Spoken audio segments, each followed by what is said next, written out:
हर हर Mahadev भजनावली channel पर आपका स्वागत है। आज मैं आपको संकट चौथ की कहानी सुना रही हूँ। यह व्रत माँ कृष्ण पक्ष की चौथ को किया जाता है। दिन भर व्रत में रहने के बाद सायंकाल चंद्र दर्शन होने पर दूध का अर्घ्य देकर चंद्रमा की विधि विधान से पूजा की जाती है।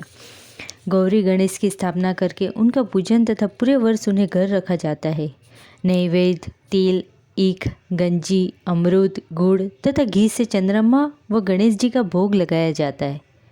यह नैवेद्य रात्रि भर डालिया इत्यादि से ढककर यथावत रख दिया जाता है, जिसे पहार करते हैं। पुत्रवती माताएं पुत्र तथा पति के सुख समृद्धि के लिए व्रत रखती है। सबसे बड़ी विशेषता यह है कि उस ढके हुए पहाड़ को पुत्र ही खोलता है तथा भाई बंधुओं में बांटा जाता है, जिससे प्रेम भावना स्थायी होती है। कथा। एक बार विपदाग्रस्त इंद्रादि देवता भगवान शंकर के पास गए और उनसे संकट दूर करने की प्रार्थना की। उस समय भगवान शिव के सम्मुख स्वामी कार्तिकेय तथा गणेश भी विराजमान थे। शिवजी ने दोनों बालकों से पूछा कि तुम में से कौन ऐसा वीर है जो देवताओं का कष्ट निवारण करे।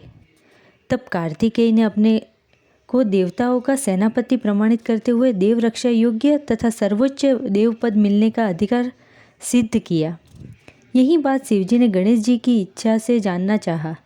तब गणेश जी ने विनम्र भाव से कहा कि पिताजी, आपकी आज्ञा हो तो मैं बिना सेनापति बने ही सब संकट दूर कर सकता हूँ।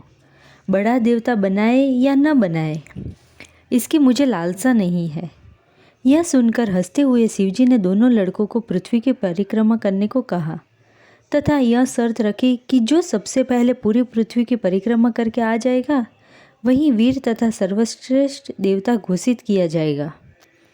यह सुनते ही कार्तिकेय बड़े गर्व से अपने वाहन मोर पर चढ़कर पृथ्वी की परिक्रमा करने चल दिए।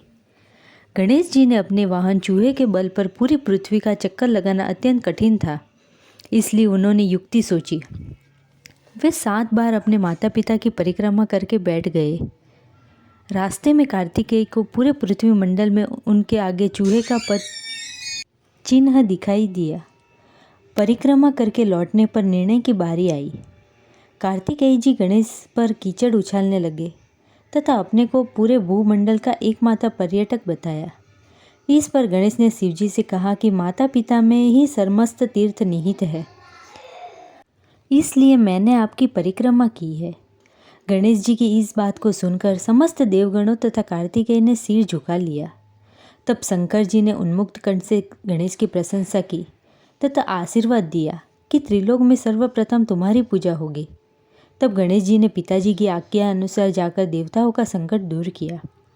यह शुभ समाचार जानकर भगवान शंकर ने यह बताया कि चौथ के दिन चंद्रमा तुम्हारे मस्तक का सेहरा यानी ताज बनकर पूरे विश्व को शीतलता प्रदान करेगा।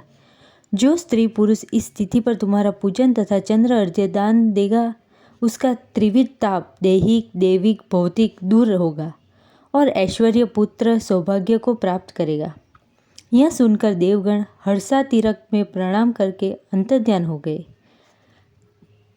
हे गणेश जी महाराज, कहानी सुनने वालों की और हुकारा भरने वालों की सभी मनोकामना पूर्ण करना।